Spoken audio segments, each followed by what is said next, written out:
waxaa jiri jiray dhagax weyn oo caqabad ku ahaa waddada. markaas ayaa nin ku tabarucay xooggiisa si uu waddada ugu leexiyo dhagaxaas. ninkii ayaa faas ku dhuftay dhagaxa 99 jeer. kadib waa uu daalay. nin kale ayaa soo maray waddada wuxuuna weydiistay caawinaad. kadib ninkii ayaa hal mar ku dhuftay dhagaxa faaska, dhagaxiina waa uu kala jabay.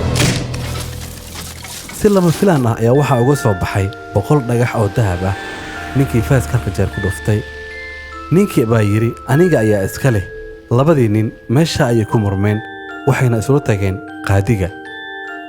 kii hore baa yidhi aniga waxaan ku dhuftay 99 jeer kadibna waan daalay. kii labaad ayaa yidhi aniga ayaa 2 cad kala dhigay dhagaxa. qaadigii ayaa yidhi kan ku dhuftay 99 jeer wuxuu leeyahay 99 qaybood oo dahabka ah, halka uu halka ku dhuftayna halka jeer uu leeyahay hal qayb. haddaan 99 jeer lagu dhufan lahayn kuma jabi lahayn dhufashada 100aad. mar walba oo aad asxaan samayso waxaad helaysaa khayrkeeda.